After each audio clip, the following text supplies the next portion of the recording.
مکہ المکرمہ زادہ اللہ شرف و تعظیمہ کے شان کے تو کیا کہنے، اس کی عظمت کے تو کیا کہنے ہیں۔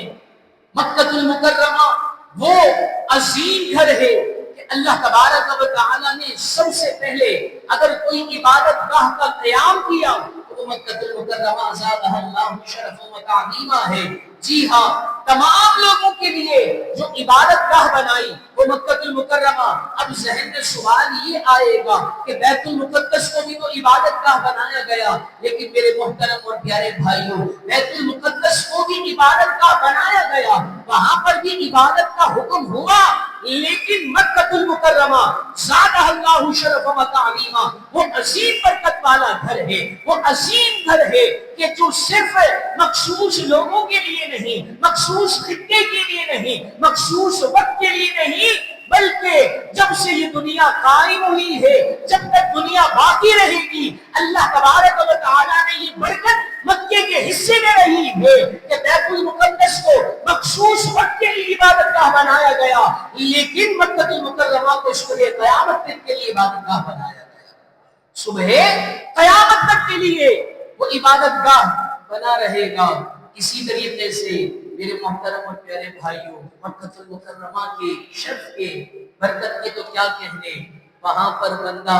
اگر نیکی ایک کرے گا اللہ ثواب 1,00,000 عطا فرمائے گا۔ سبحان اللہ۔ اور بھی مکہ المکرمہ وہ عظیم گھر ہے کہ کسی اور گھر کا اللہ تبارک و تعالیٰ نے حج فرض نہیں کیا، یہ وہ خاص گھر ہے کہ جس کا حج اللہ تبارک و تعالیٰ نے صاحب استطاعت پر، جس پر تمام کی تمام شرائط پائی جائے، وہ شرائط اگر اس کے اندر موجود ہو تو انسان کو زندگی میں ایک مرتبہ اس گھر کا حج فرض کیا گیا ہے۔ اسی طریقے سے کعبۃ اللہ معظمہ کی کیا کیا خصوصیت بیان کی جائے۔ کعبۃ اللہ معظمہ اس روئے زمین پر وہ عظیم خطہ ہے کہ اللہ تبارک و تعالیٰ نے اس خطے کو امن کا خطہ بنایا ہے۔ جی ہاں، اللہ تبارک و تعالیٰ نے قرآن میں بھی ارشاد فرمایا کہ اس خطے کے اندر، اس حرم کی زمین کے اندر تم نے خون ریزی نہیں کرنی، تم نے شکار نہیں کرنا۔ اگر شکار کرنا ہے تو حرم کی حدود سے باہر جانا پڑے گا۔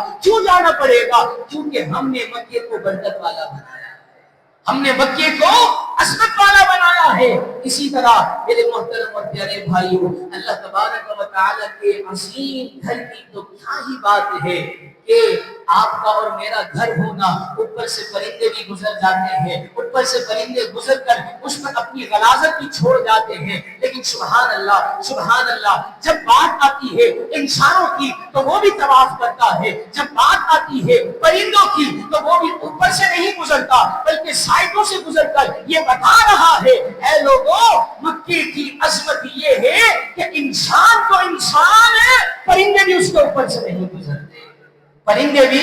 اس کے اوپر سے چکر نہیں لگاتے۔ اگر پرندے چاہتے ہیں امن، پرندے چاہتے ہیں اپنی صحتیابی، تو اس گھر کا طواف کر لیتے ہیں۔ اللہ تبارک و تعالیٰ انسان تو انسان ہے، پرندوں کو بھی صحت عطا فرما دیتا ہے۔ اور اسی طریقے سے میرے محترم اور پیارے بھائیوں، اللہ اکبر کبیرہ، کیا یہ خوبصورت بات ہے۔ اللہ تبارک و تعالیٰ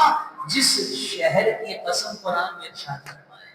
وہ کوئی اور شہر نہیں بلکہ وہ برکت والا شہر کہ جسے مکہ المکرمہ کہا جاتا ہے، وہ عظمت والا شہر کہ جس کے اندر جانے کے لیے ہر عاشق تڑپ رہا ہوتا ہے۔ ارے وہ گھر، جی ہاں میرے محترم اور پیارے بھائیوں، آپ اٹھا کر قرآن پڑھیں، الحمد سے لے کر والناس تک آپ پڑھتے رہیں گے، لیکن آپ کو کہیں پر کسی شہر کی قسم یاد کی گئی ہو یہ آیت نہیں ملے گی، لیکن اللہ تبارک و تعالیٰ جب بات آتی ہے اس کی مکے کی عظمت کی، مکے کی شرافت کی، جی ہاں اللہ قرآن میں بیان فرماتا ہے، لا اقسم بہذا البلد، اے محبوب تیرے شہر کی قسم، اے محبوب تیرے شہر کی قسم۔ جی ہاں، مکہ المکرمہ وہ عظیم عبادت گاہ ہے، وہ عظیم مرتبہ شے ہے، وہ عظیم گھر ہے کہ سب سے بڑھ کر بات کہنے جا رہا ہوں کہ اتنی خصوصیات اپنی جگہ پر اللہ نے ہمیشہ کے لیے عبادت گاہ بنایا، اللہ نے امن والا گھر بنایا، اللہ تبارک و تعالیٰ نے لوگوں کو طواف کا یہ گھر بنایا، اللہ نے اس گھر کا حج فرض کیا۔ سب باتیں ایک طرف، لیکن اللہ تبارک و تعالیٰ نے سب سے بڑھ کر یہ خصوصیت عطا فرمائی فرمائی ہے کہ اللہ تبارک و تعالی نے جس شہر کے اندر جانے کائنات کی ولادت رکھی ہے وہ کوئی اور نہیں بلکہ وہ مکہ المکرمہ ہے، وہ